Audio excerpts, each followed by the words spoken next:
Hello and welcome to study IQ. मैं दिव्यांशी श्रीवास्तवा और आज मेरे साथ इस इंटरव्यू सेशन में जुड़ी हैं यूपी पीसीएस 2020 में 21वीं रैंक हासिल करने वाली दिशा श्रीवास्तवा जी। फूलों की सुगंध केवल वायु की दिशा में फैलती है, पर एक व्यक्ति की अच्छाई चारों दिशा में फैलती है, ऐसा चाणक्य ने कहा था। पर मैं इस पे एक लाइन ऐड करना चाहती हूँ कि दिशा की अच्छाई हर दिशा में फैलेगी, ऐसी हम ईश्वर से कामना करते हैं। And we are so elated to have Disha with us today in this interview session. Welcome, Disha. Thank you so much. Thank you. Disha, how is the feeling? Rank 21 in UPPCS 2020 in your very second attempt. It is really nice. It's very good. शुरुआत करते हैं आपकी journey से। तो कहाँ से शुरू हुई, कब से आपने सोचा कि यस यूपीपीसीएस के लिए ही यू हैव टू टारगेट?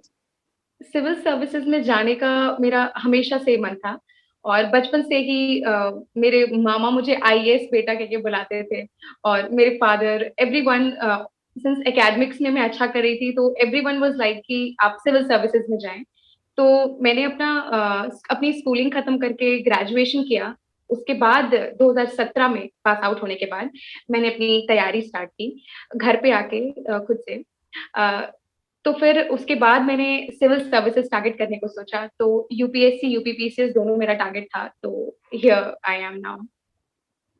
दिशा, थोड़ा सा अपने एजुकेशनल बैकग्राउंड के बारे में हम सभी को बताएं। मैं गोरखपुर की हूँ और यहीं पे मेरा एजुकेशन हुआ पूरा। मैं कामल स्कूल की पढ़ी हुई हूँ और अपना 10th और इंटरमीडिएट दोनों मैंने यूपी बोर्ड इंग्लिश मीडियम से किया है। और एकेडमिक्स में I was one of the district toppers in my class 12। और एकेडमिक्स में अपार्ट फ्रॉम एकेडमिक्स में करिकुलर्स में बहुत ज्यादा एक्टिव थी। I have learned Kathak and I love to give speeches, debates, public speaking, writing. So Kamal helped me a lot to mold myself as a person and as a human being और मेरे सारे interests को cover करने में help की।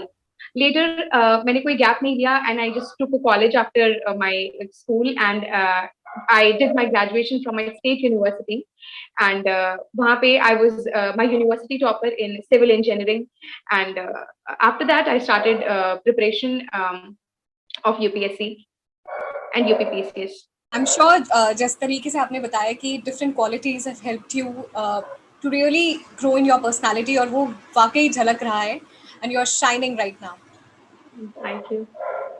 दिशा, आपने बताया कि बचपन से ही घर में एक माहौल था, आप सब आपको एज ऑफिसर देखना चाहते थे, but what was your internal motivation इस सर्विसेज में आने का? मैं इधर गोरखपुर जो कि यूपी ईस्ट में आता है वहां से बिलोंग करती हूँ। मेरे को हमेशा से मैंने यहाँ पे बाकी यूपी के कंपैरिजन में पेट्रियार्कल नोशन थोड़ा इधर ज्यादा है। आई हैव सीन कि वुमेन और लड़कियां अच्छी होते हुए भी बहुत अच्छा एजुकेशनल अटेनमेंट नहीं ले पाती हैं और बहुत कुछ अच्छा नहीं कर पाती हैं। तो मेरे को हमेशा से ये अर्ज थी कि मैं वुमेन एम्पावरमेंट की तरफ और स्पेशली एजुकेशन की तरफ कुछ अच्छा कर सकूं अपने कंट्री के लिए। और खासकर जब मैं डिफरेंट स्पीचेस और डिबेट्स देने लगी अपने स्कूल में और बहुत सारे इंटर स्कूल डिबेट कॉम्पिटिशन में पार्टिसिपेट किया, तो मुझे जब मैं और पढ़ाई के अलावा मैंने और रिसर्च की सोशल इश्यूज पे और समझा, तो मुझे ये समझ में आया कि आई हैव सच स्किल्स कि मैं ग्राउंड लेवल पे लोगों से जुड़ सकती हूँ और अपने कम्युनिकेशन स्किल्स से, और अगर मैं नॉलेज बेस अपना अच्छा कर लूँ तो मैं डेफिनेटली सोसाइटी के लिए एक एसेट बन सकती हूँ। तो this somewhere pushed me towards it. And we are very sure that you are soon going to be an asset and start working on all the issues that you have mentioned. दिशा, अब हम बात करते हैं आपकी preparation के लिए। तो किस तरीके से आपने पूरी इस एग्जामिनेशन प्रोसेस को समझा? जब मैंने प्रिपरेशन स्टार्ट की तो 2017 में उसके बाद मेरे पास ऑप्शन था कि मैं कोचिंग लूं या ना लूं। मेरे पास कोई ऐसा मेरी फैमिली में अभी तक कोई गया नहीं है सिविल सर्विसेज की तरफ, तो ऐसा कोई गाइडेंस नहीं था मेरे पास। बट उस time there was this wave of YouTube, Jio आया था तो YouTube was available in every phone and everywhere. तो अपने 4th ईयर से ही मैंने रिसर्च करना स्टार्ट कर दिया था, बहुत सारे टॉपर के वीडियोज देखे और सिलेबस वगैरह का रिसर्च किया। तो एक माइंड फ्रेम बन गया था मुझे कि मुझे किस तरीके से स्टार्ट करना है। आफ्टर दैट मैंने सिलेबस का the first thing I did, I still remember कि 4th June 2017 was the day जब मैं अपने कॉलेज से घर आई थी, शिफ्ट हुई थी properly, and 5th June 2017 was the day I decided कि आज से I start my preparation. And that was the day जब से मैंने पढ़ाई शुरू कर दी थी। The first thing I did was proper print out of my complete syllabus. Syllabus निकाला मैंने और उसको मैंने लगातार 1 महीना तो रोज ही पढ़ा है सुबह उठने के बाद। तो इससे मेरे को पूरा थोरो आइडिया हुआ कि कैसे मुझे बेस बनाना है। After that I shifted towards the basic NCERTs और फिर धीरे-धीरे आई स्टार्टेड द प्रिपरेशन। दिशा, कहते हैं सिलेबस आपका गाइडिंग स्टार होता है पूरी प्रिपरेशन में। बहुत बार ऐसा होता है कि हमें को एक ब्रॉड ओवरव्यू मिल जाते हैं कुछ बेसिक सब्जेक्ट्स का, लेकिन बहुत सारे ऐसे मार्जिनल पॉइंट्स होते हैं, छोटे छोटे टॉपिक्स होते हैं, उनको कैसे अपनी प्रिपरेशन में इम्बाइब करना है? जैसे आजकल जो पेपर अब होता जा रहा है सिविल सर्विसेज का, वो टाइम टू टाइम बहुत कंटेम्प्रेरी और बहुत ही ज्यादा एनालिटिकल होता जा रहा है। इस बार का आप यूपीपीसीएस का पेपर देखें 2020 का, वो किसी एंगल से ऐसा नहीं था कि आप सिर्फ स्टैटिक और एक ब्रॉड आइडिया लेके आप लिख सकते हैं। आपको बहुत ही डिटेलिंग में पढ़ाई करनी पड़ेगी। उसके लिए सबसे इंपॉर्टेंट है कि करंट अफेयर से आप अपडेटेड रहिए। क्वेश्चन अब स्टैटिक और करंट अफेयर के अलग अलग नहीं है। अब क्वेश्चन ऐसे हैं कि वो करंट अफेयर से पूछते हैं, बट उसमें स्टैटिक का नॉलेज आपको होना चाहिए। तो मेरी preparation was always current affair contemporary. मैं डे वन से ही द हिंदू को बहुत प्रॉपर्ली पढ़ रही हूँ, और ऐसे नहीं पढ़ती थी मैं पेपर की जस्ट एक लेमैन की तरह। अब उसमें कोई भी टॉपिक है, आप पेपर पढ़ रहे हैं, अब उसमें आ गया आजकल जैसे आईटी रूल्स 2000 की बात हो रही है, तो अब वो आया है, तो उसको मैं प्रॉपर एक बार देखती थी। जब तक मुझे एग्जैक्टली पता ना चल जाए कि ये रूल्स हैं क्या, कैसे हैं, तो मैं उसके बारे में हर बार जब भी वो मेंशन होगा पेपर में, I used to research it properly. तो इसने मुझे डिटेल लेवल पे प्रिपरेशन में बहुत हेल्प की। दिशा, आपने न्यूज़पेपर की कितनी इंपॉर्टेंस है वो आपने मेंशन किया, और पढ़ाई हमेशा ही करंट अफेयर्स सेंट्रिक होनी चाहिए। बट कई बार ऐसा होता है कि जो करंट अफेयर्स आते हैं उनके बेसिक नहीं क्लियर होता है। करंट इंटरनेशनल रिलेशंस की फॉर एग्जांपल बात कर लें, तो इस केस में आपको स्टैटिक प्लस डायनेमिक कैसे बैलेंस करना है? अ, शुरू में मेरे साथ ये प्रॉब्लम होती थी कि अब न्यूज़पेपर पढ़ रहे हैं तो सारे वर्ड्स की मीनिंग अब पता नहीं है। तो ऐसा लगता है कि कैसे प्रोग्रेस करें? तो इसके लिए मैंने डिफरेंट यूट्यूब चैनल्स की बहुत हेल्प। मैं स्टडी आईक्यू के वर्ल्ड हिस्ट्री तो मैंने पूरी स्टडी आईक्यू से ही अपनी कवर की थी। मैंने बहुत सारे ऐसे वीडियोस देखे स्टडी आईक्यू के, जो जैसे आईआर में भी आप लोग छोटे वीडियोस बनाते हैं, जैसे अभी इजराइल पैलेस्टाइन है, तो इट हेल्प्ड मी। और भी बहुत सारे ऐसे यूट्यूब चैनल्स हैं जिसमें द हिंदू और इसके इंडियन एक्सप्रेस वगैरह की एनालिसिस देता है। तो शुरू-शुरू में मैं बहुत इससे टच में रहती थी कि एक्चुअली मुझे पता तो चले कि इम्पोर्टेंट है क्या, इम्पोर्टेंट क्या नहीं है। It took me properly at least 1.5 to 2 years to actually form a base and to get into this proper preparation और उस फॉर्म में आ जाना। I mean, this is actually सबके साथ सबका अलग एक्सपीरियंस होता है। For me, it has been कि at least it takes 1.5 years to 2 years to actually get into the form। अगर आपने कोचिंग नहीं की है, जैसे मैंने नहीं की, to get into the form and to get into that कि अब पेपर एक्चुअली है क्या, कैसे करना है अप्रोच उसे। तो यूट्यूब वीडियोस की आप लोग हेल्प ले सकते हैं अगर आपको पेपर के शुरू में दिक्कत हो रही है, या तो फिर आप कोई भी छोटा वर्ड है तो अब इतना डिटेल में कुछ भी जानने की जरूरत नहीं होती है। एक जनरल पर्सपेक्टिव आपको होना चाहिए। अब आपने न्यूज़पेपर पढ़ना स्टार्ट किया, अब वहाँ पे वेटलैंड वर्ड आ गया, तो आप क्या कर सकते हैं, उसको आप तुरंत गूगल करिए। गूगल वेटलैंड यूपीएससी करके आप करेंगे तो आपको एक्चुअली सच में एक रिक्वायर्ड अमाउंट ऑफ इन्फॉर्मेशन मिल जाएगी कि आप वो आर्टिकल पढ़ सकते हैं। तो एफर्ट बहुत डालना पड़ेगा शुरू शुरू में। कई बार स्टूडेंट्स की धारणा ये होती है कि पूरा स्टैटिक पोर्शन कवर कर लें, and after they have cover their static portion उसके बाद वो करंट अफेयर्स को कवर करेंगे। ये धारणा कितनी सही और कितनी गलत है आपके हिसाब से? अ, देखिए सिर्फ न्यूज़पेपर से तो एग्जाम क्लियर नहीं होने वाला है करंट अफेयर का सेक्शन। तो आपको करंट अफेयर पे जैसे स्टैटिक पे आपने कमांड किया, आपको करंट अफेयर पे अलग से कमांड करना ही करना है, दिस इज फॉर श्योर। मैं क्या सजेस्ट करूंगी और जो मैंने भी किया कि आप स्टैटिक पे पहले तो ऑब्वियसली कमांड करना जरूरी है कि आप एनसीईआरटी सारी कवर करें, और जो स्टैंडर्ड बुक्स हैं तो आपको समझ में आएगा कि आप पढ़ क्या रहे हैं, आप धीरे धीरे फॉर्म में आएंगे। साथ में आप न्यूज़पेपर हर दिन का करते चलें और न्यूज़पेपर को अच्छे से पढ़ें शुरुआत में, तो आप करंट अफेयर से अपडेटेड रहेंगे। आप एनालिसिस देख लें न्यूज चैनल्स पे, आजकल इतना अवेलेबल है। बट एक प्रॉपर 1 से 1.5 साल का करंट अफेयर आपको करना ही करना है, वो बिना किए आप नहीं जा सकते एग्जाम।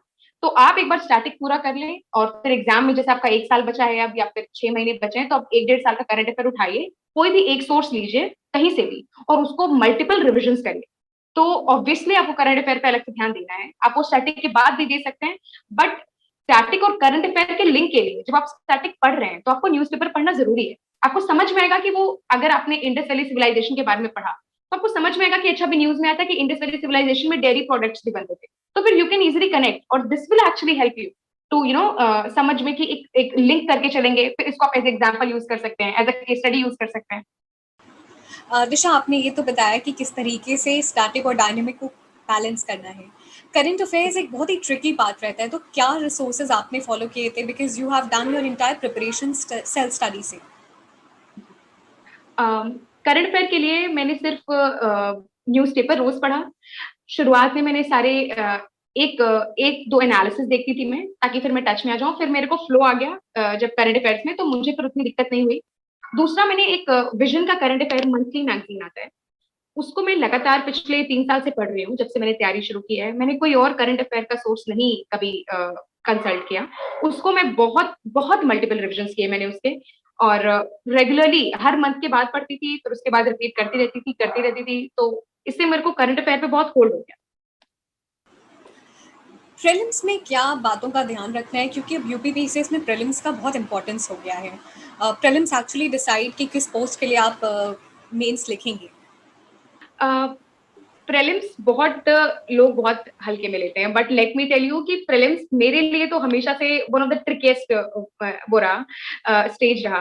पहले तो ये मिथ आपको हटाना पड़ेगा, जो भी प्रीलिम्स से रुक रहे हैं लोग, मतलब मैंने इसको खुद पे एक्चुअली अप्लाई किया, कि आप ये सोचे कि प्रीलिम्स नहीं हो रहा है तो मेरा मेंस भी नहीं होगा। मतलब this was the first mains and first interview of any civil services exam I ever give. तो आप ये मिथ हटा दीजिए। एक्चुअली जो सिविल सर्विसेज के एग्जाम्स हैं, वो आपके हर स्टेजेस पे आपकी अलग अलग क्वालिटीज को टेस्ट करते हैं। तो आप ये मत सोचिए कि प्रीलिम्स नहीं हो रहा है तो मेंस नहीं होगा, और अब हम मेंस की तैयारी छोड़ के सिर्फ प्रीलिम्स की ही तैयारी करेंगे। प्रिपरेशन हमेशा एक इंटीग्रेटेड होती है। आप एक तैयारी शुरू करिए और वही ही आपको हेल्प करेगी। अब जब यूपी पीसीएस का प्रीलिम्स धीरे धीरे और ज्यादा एनालिटिकल होता जा रहा है, और जो फैक्चुअल क्वेश्चंस हैं वो भी थोड़ा डेप्थ के होते जा रहे हैं, आपको बहुत मल्टीपल रिविजन करने पड़ेंगे। आप कोई भी स्टैंडर्ड बुक्स आप लीजिए अपनी, किसी भी सब्जेक्ट की, जो भी प्रीलिम्स में है इंपॉर्टेंट बुक्स तो सिमिलर ही है, जो भी स्टैंडर्ड है, उसकी आप जितनी बार हो सके उतनी बार रिविजन करिए।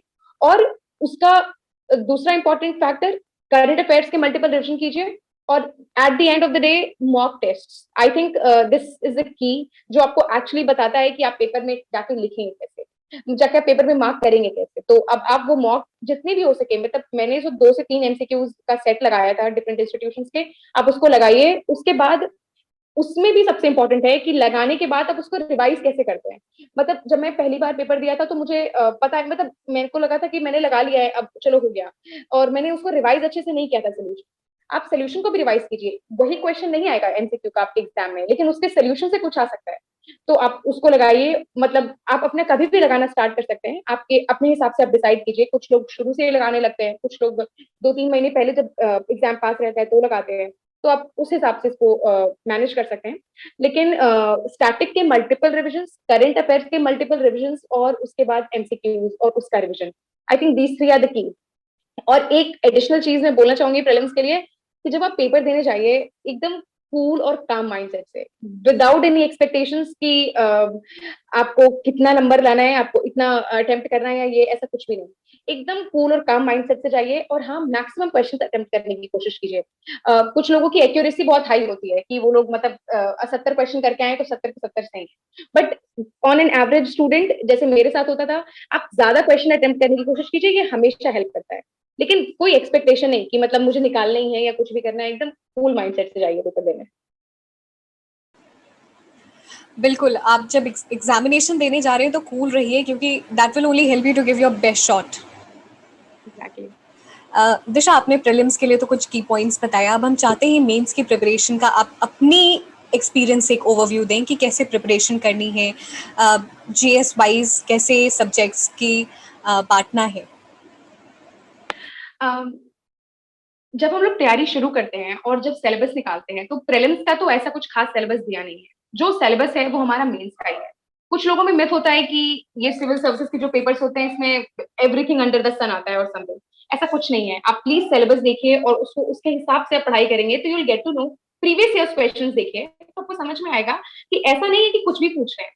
जो पूछ रहे हैं वो बहुत रेलिवेंट क्वेश्चन है, और अगर आप करंट अफेयर से अपडेटेड है और उसका थोड़ा सा बेसिक आपको पता है, तो आप जरूर उसको लिख सकते हैं। अब हमारे मेंस में हमारे 4 जीएस के पेपर्स होते हैं यूपीपीसीएस में, जीएस 1, 2, 3, 4। उसके बाद हमारे ऑप्शनल के 2 पेपर होते हैं, और उसके बाद हमारा एक हिंदी का पेपर होता है, और हमारा एक एसए का पेपर होता है। तो जीएस 1 जो है हमारा, सब लोग जो कॉमन सोर्सेज जो आपने शुरू से स्टैंडर्ड बुक्स अपनाई, जैसे कि वर्ल्ड हिस्ट्री के लिए आपने, मैंने तो वर्ल्ड हिस्ट्री के लिए एक पीडीएफ लिया था और यूट्यूब वीडियोस देखे थे, तो that was sufficient for me. उसके बाद हिस्ट्री के लिए स्पेक्ट्रम की बुक मैंने पढ़ी है। एंशियंट हिस्ट्री के लिए और मेडिवल हिस्ट्री के लिए मैंने तमिलनाडु की बुक पढ़ी है, एक छोटी सी पीडीएफ है ऑनलाइन अवेलेबल, 150 पन्नों की, दैट वाज सफिशिएंट। और उसके बाद ज्योग्राफी, सिंस ज्योग्राफी मेरा ऑप्शनल भी था, तो ज्योग्राफी के लिए मैंने जो स्टैंडर्ड एनसीईआरटी बुक्स हैं और जीसी लिया। उसके बाद जीएस पेपर 2 एक इकलौता सोर्स मेरे लिए सिर्फ पॉलिटी और लक्ष्मीकांत जो है हमारी, वही था। उसको मैंने बहुत मल्टीपल रिविजन किए। जीएस पेपर 3 के लिए मैंने वो काफी स्टैंड, मतलब हमारा करंट अफेयर बेस्ड है हमारा पूरा पेपर, तो वो करंट अफेयर ओरिएंटेड ही था, बट इकोनॉमिक्स के कुछ बेसिक्स मैंने रिवाइज कर लिए थे, और एनवायरमेंट तो करंट अफेयर से ही हो जाता है आपका सेटल। और जीएस पेपर 4 एथिक्स के लिए मैंने ऐसा कुछ अलग नहीं किया। एथिक्स के लिए, एथिक्स के लिए मैंने जो मेरा सिलेबस है उसी के मैंने वर्ड्स उठाए, और उसी वर्ड्स को मैंने एक्चुअली 2 टाइप के क्वेश्चंस आते हैं पेपर 4 में। एक आपका केस स्टडी होता है, और एक आपका होता है जनरल क्वेश्चन आंसर्स टाइप का। तो उसमें आपको एक जैसे एम्पैथी है आपका वर्ड, तो एम्पैथी से मैंने उसका डेफिनेशन क्या है, फिर उससे रिलेटेड कुछ examples, civil services, civil servants के मैंने कुछ प्रोमिनेंट एग्जांपल्स, उसको मैंने हर वर्ड से ऐसे जॉट डाउन कर लिया, and this was all which I did for GS paper 4। Case study मैंने प्रैक्टिस की। ऑप्शनल ज्योग्राफी, मैंने ज्योग्राफी की कोचिंग ली थी ऑप्शनल की बस, तो मेरे पास मेरे कोचिंग के नोट्स थे, तो मैंने उसको बहुत मल्टीपल रिविजन किए और उससे अपने खुद के नोट्स बनाए। और मतलब मेरे नोट्स इतने क्रिस्प हैं कि मतलब एक एक पूरा, अब जियोमॉर्फोलॉजी है तो वो 2 से 3 पेजेस में ही मैंने छोटा छोटा लिख उसको कवर कर लिया है। तो नोट्स बहुत क्रिस्प हैं, तो वो मेरे को बहुत हेल्प किया। मतलब अगर मैं पेपर देने जा रही थी तो मैं सुबह ही पूरा अपना ज्योग्राफी एक बार रिवाइज कर दी थी पेपर देने से पहले, तो ये मुझे बहुत हेल्प किया। और ऑप्शनल के लिए मैंने उसको करंट अफेयर्स से काफी सब्स्टिट्यूट किए क्वेश्चंस। डायग्राम्स की अलग मैंने बुकलेट बनाई रखी थी, जिसमें मैंने डायग्राम सारे अलग अलग मेरे जॉटेड हैं। और दूसरा, केस स्टडीज बहुत सारी डाली। उसके बाद आपका आता है हिंदी का पेपर। हिंदी के लिए मैंने ऐसा कुछ अलग नहीं किया था। यूट्यूब पे 1-2 वीडियोस पढ़े थे जिसमें हिंदी के कई सारे जो ऑब्जेक्टिव क्वेश्चंस होते हैं उसके रिविजन थे, वो मैंने उसे देख लिए थे। ऐसे इज ऑल अबाउट प्रैक्टिस, तो मैंने उससे प्रैक्टिस किया था। अब इन सारे पेपर्स में the most important thing I did was answer writing. I think इस पेपर को क्लियर करने का फर्स्ट अटेम्प्ट मेरा मेंस का यही था कि I have practice answer writing a lot. सबका अलग, सबकी अलग स्ट्रैटेजी होती है। कुछ लोग डायरेक्टली वहीं जाके लिखते हैं and they still clear the paper, कुछ लोग बहुत कम टाइम पहले स्टार्ट करते हैं and they still clear the paper. But being मतलब जो मुझे जैसा लगा, मैंने शुरुआत से ही लाइक जब 2017 एंड से मैंने प्रॉपर फॉर्म में आई और प्रिपरेशन स्टार्ट किया, तब से ही मैं आंसर राइटिंग कर रही हूँ and have written daily 2 to 3 questions. और बहुत सारे ऑनलाइन प्लेटफॉर्म्स अवेलेबल हैं जहाँ पे आप फ्री इनिशिएटिव्स हैं, इनसाइट्स का है, आईएएस बाबा का है, वो दे सेंड डेली क्वेश्चंस, तो मैं वो रोज लिखती थी। तो आंसर राइटिंग मेरा सबसे इंपॉर्टेंट फैक्टर रहा, जिससे मैंने हर पेपर का बहुत प्रैक्टिस किया। ऑप्शनल की भी बहुत आंसर राइटिंग प्रैक्टिस की मैंने, तो दिस हेल्प मी अलॉट। और नेक्स्टली सारे पेपर्स में हर चीज को करंट अफेयर्स के साथ सब्स्टिट्यूट करना। मतलब आप कोई भी क्वेश्चन है, कुछ भी है, आप बस कोशिश कीजिए उसे करंट अफेयर से कितने इजीली आप रिलेट कर पा रहे हैं। स्टैटिक क्वेश्चन है, अब सब लोग एक नॉर्मल क्वेश्चन में एक स्टैटिक आंसर लिखेंगे, लेकिन आप अगर उसमें कुछ अच्छा करंट अफेयर सोच के आप ऐड कर दे रहे हैं, तो you will always be at positive side. So this is what I did and follow. And to sum up whatever I have said, ऐसे कुछ की पॉइंट्स आप में रख सकते हैं, जैसे if you are starting your preparation और on your own UP PCS के लिए, फर्स्ट ऑफ ऑल आप आंसर राइटिंग करना जैसे आप अपनी बेसिक बुक्स खत्म करें तुरंत स्टार्ट कर दें। जरूरी नहीं आप कोई कोचिंग इंस्टीट्यूट या कुछ भी ऐसा ज्वाइन कर रहे हैं फॉर आंसर राइटिंग। आप बहुत सारे फ्री इनिशिएटिव्स हैं, आप डेली इनिशिएटिव्स को कवर करिए और रोज 1 से 2 आंसर लिखने की कोशिश कीजिए। नंबर 3, अपने आंसर्स को हमेशा कभी भी एक नेगेटिव और रिग्रेसिव अप्रोच के बजाय हमेशा एक पॉजिटिव फॉरवर्ड लुकिंग अप्रोच रखिए। नंबर 4, आप अपने कुछ पेयर्स के साथ भी कंट्रीब्यूट कर सकते हैं। जैसे मैंने अपनी जियोग्राफी की प्रीवियस ईयर्स क्वेश्चंस की आंसर राइटिंग अपने फ्रेंड्स के साथ मिलके की, और फिर मेरा पूरा प्रीवियस ईयर उससे कवर हो गया। इसने मुझे बहुत कॉन्फिडेंस दिया। तो आप अपने पेयर्स के साथ मिलिए, मतलब आंसर्स एक्सचेंज करिए और उनसे डिस्कशंस कीजिए। Answer writing is the key to assess and to qualify the civil services examinations. So this should be your priority and try to overcome the inertia. दिशा, आपने बहुत ही कॉम्प्रिहेंसिवली और डिटेल में बताया कि how to enhance your marks after doing all these things and taking special care for answer writing, और बहुत ज़रूरी भी है। अब हम आगे चलते हैं और बात करते हैं ऑप्शनल्स। बहुत ज़रूरी, बहुत इंपॉर्टेंट हिस्सा होता है आपके पूरे एग्जाम प्रोसेस का। आपका ज्योग्राफी ऑप्शनल था, क्या स्पेसिफिक तैयारी और क्या बातें ध्यान में रखनी है जब हम ऑप्शनल की तैयारी करते हैं? ज्योग्राफी मैंने इसलिए लिया था क्योंकि मुझे एकेडमिक से ही बहुत इंटरेस्ट था इस सब्जेक्ट में, और इसमें बहुत ही डायग्राम्स बनाने की आपको अपॉर्चुनिटी रहती है, बहुत सारे की चार्ट्स और स्कीमेटिक्स, तो ये आपके आंसर्स को काफी एज देता है एज कम्पेयर टू बाकी ऑप्शनल्स। तो ज्योग्राफी एक बहुत ही वास्ट है सिलेबस, आप बाकी सारे ऑप्शनल्स के कंपैरिजन में करेंगे, बट उतना ही इंटरेस्टिंग और करंट अफेयर रिलेटेड भी है। तो आप अगर करंट अफेयर आप रोज न्यूज़पेपर पढ़ रहे हैं, तो मैंने अपनी प्रिपरेशन ऐसी की कि मैं रोज न्यूज़पेपर में से ज्योग्राफी के लिए अलग से मैं करंट अफेयर्स या फिर केस स्टडीज लिख लेती थी। अब कोई भी किसी स्पेसिफिक रीजन में कुछ हुआ है और वहां पे प्रॉब्लम हुई है, या फिर कोई इशू है, या फिर कोई जैसे ग्राउंड वाटर रिलेटेड कोई इशू है, या फिर कोई डिजास्टर मैनेजमेंट, अभी जैसे यास और तौते ये हमारे साइक्लोन्स हैं। अब इस पे आप एक छोटी सी केस स्टडी कहीं डाल सकते हैं, या फिर अब डिजास्टर प्रिपेयरनेस का क्वेश्चन आ गया आपका, तो उसमें कहीं आप मेंशन कर सकते हैं।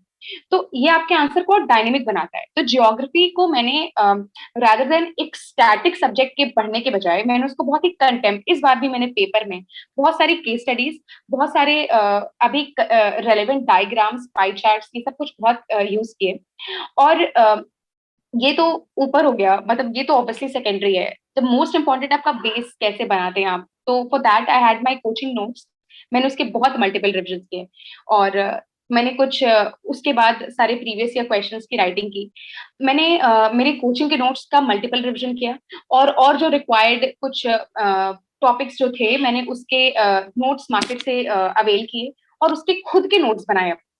और कुछ रेलिवेंट बुक्स कंसल्ट को मैंने कंसल्ट किया, जैसे सविंदर सिंह को मैंने कंसल्ट किया, उसकी फिजिकल आती है, उसको मैंने हमेशा प्रॉपरली पढ़ा। माजिद हुसैन की बुक थी मेरी। तो बुक्स का मेरे नोट्स ज्यादा इंपॉर्टेंस रहा मेरे इस ऑप्शनल के प्रिपरेशन में, और आंसर राइट, ये दोनों। दिशा, आपने मेंशन किया था कि कितना इम्पोर्टेंट है crisp notes banana, it definitely helps you in revision. तो किस तरीके से इफेक्टिव एंड क्रिस्प नोट्स बनाएं? मैं कुछ पॉइंटर्स जो मैंने फॉलो किया आई कैन टेल यू। सबसे पहला कि कभी भी फर्स्ट रीडिंग के बाद आप नोट्स मत बनाएं, हमेशा सेकंड थर्ड रीडिंग के बाद ही आप अपने नोट्स बनाएं। ये मैंने अपनी बहुत गलतियां की। मैंने जब पहली बार प्रिपरेशन स्टार्ट की थी, तो मैंने पूरी बुक नोट्स मेरी बुक के जैसी हो गई थी, तो there was no difference in my notes and book. तो please avoid making this mistake. आप हमेशा सेकंड थर्ड रीडिंग के बाद नोट्स बनाएं।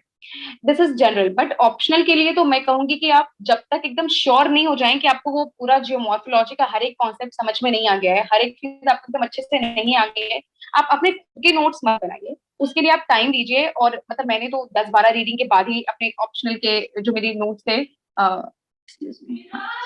ऑप्शनल के जो मेरे नोट्स थे उसके 10-12 रीडिंग के बाद ही मैंने प्रॉपर नोट्स बनाए हैं। दूसरा, सिर्फ की पॉइंट्स ही लिखे। अब आपको किसी टॉपिक के बारे में वास्ट नॉलेज हो गई है, अगर आपको जैसी स्प्रेड थ्योरी जो है हमारी, अगर आपको उसके बारे में पता है, तो आप सिर्फ की पॉइंटर्स ही लिख सकते हैं और आपको वो याद आ जाएगा। ये सिर्फ मल्टीपल रिविजन्स का ही मतलब नोट्स और multiple revisions go hand in hand. अगर आप अच्छे से रिवाइज कर रहे हैं तो आपके नोट्स उतने ही कम बनेंगे, उतने ही छोटे बनेंगे।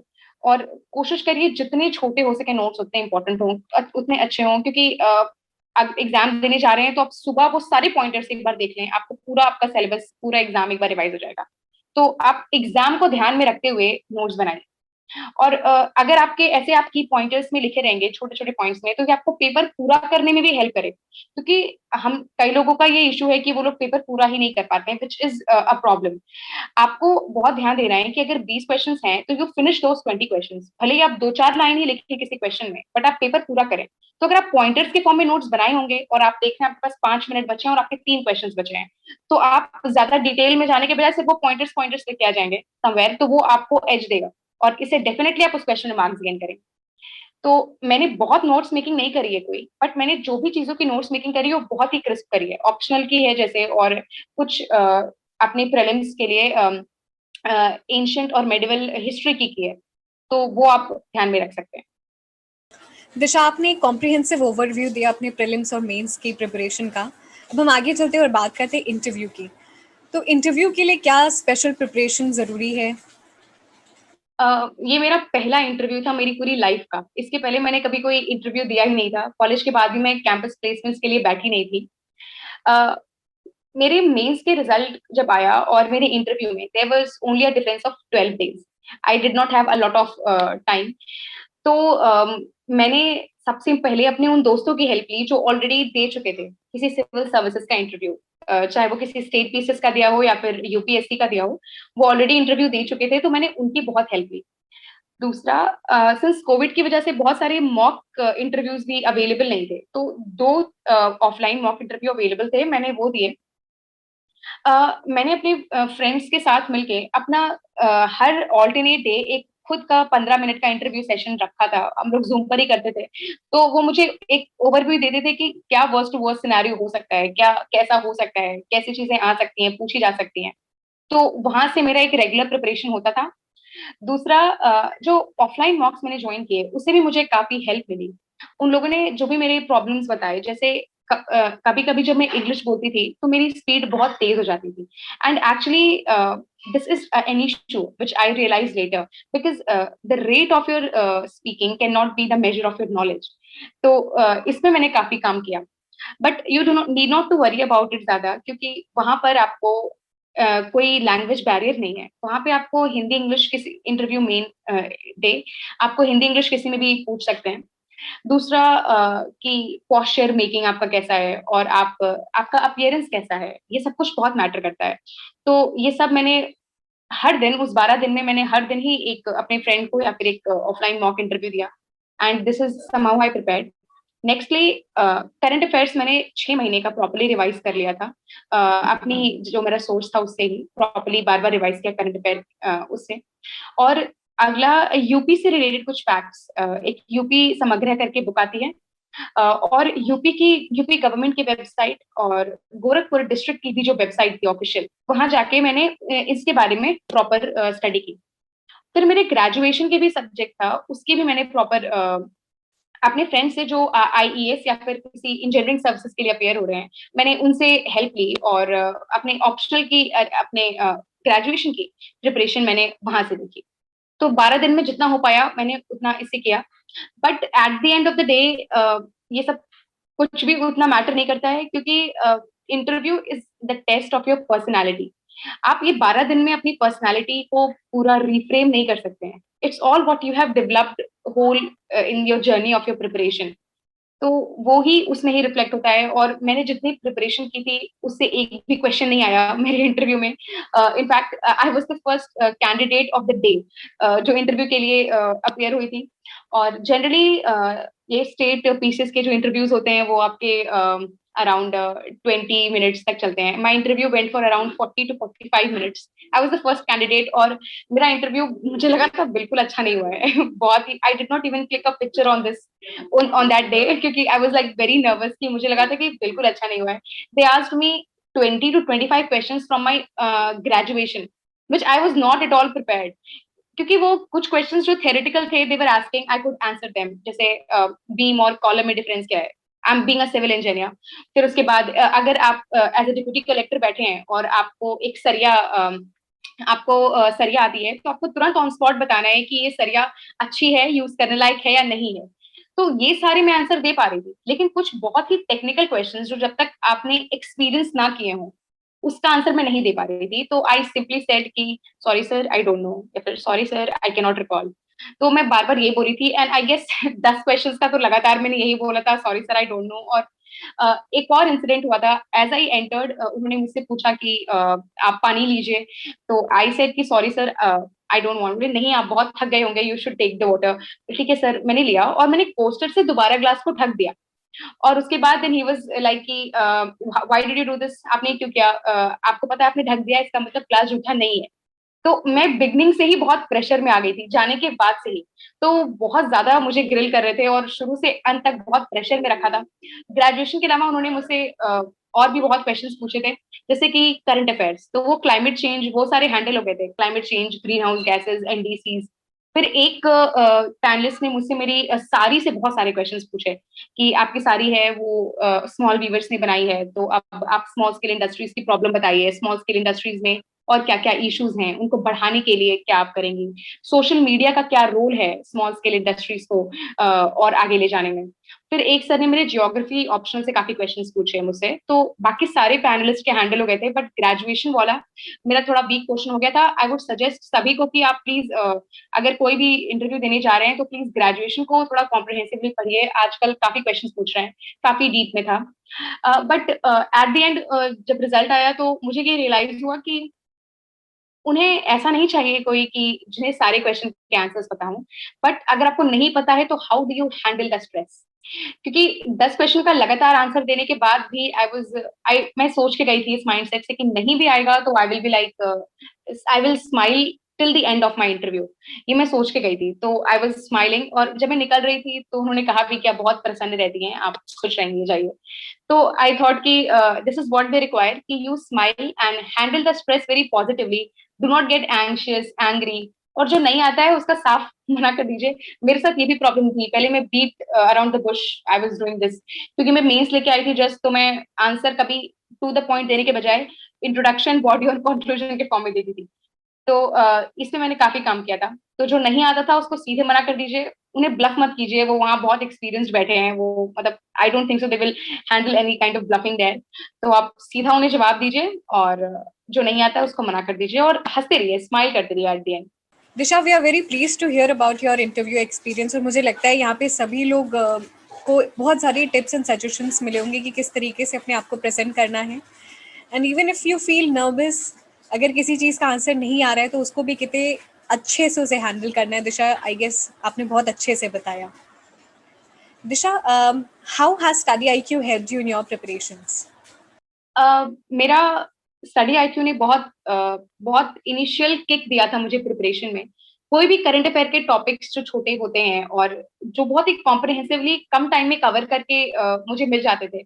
अब जब मैं स्टार्ट करी थी प्रिपरेशन, तो न्यूज़पेपर रीडिंग में कोई भी इशू है जिसका मुझे बैकग्राउंड नॉलेज नहीं है, तो जैसे राइट टू प्राइवेसी या कुछ भी, ऐसे बहुत सारे टॉपिक्स आ रहे, तो उसका एक कॉम्प्रिहेंसिव 10 से 15 मिनट में मेरे को एक ओवरव्यू यूपीएससी और यूपीपीसीएस के हिसाब से मिल जाता था। That was very helpful. Also world history के सारे videos they were very very effective in my preparation, क्योंकि with the help of PPT और जो विजुअल्स की मदद से समझाया गया है, मुझे नहीं लगता उसके अलावा मैंने वर्ल्ड हिस्ट्री कहीं भी और से पढ़ी।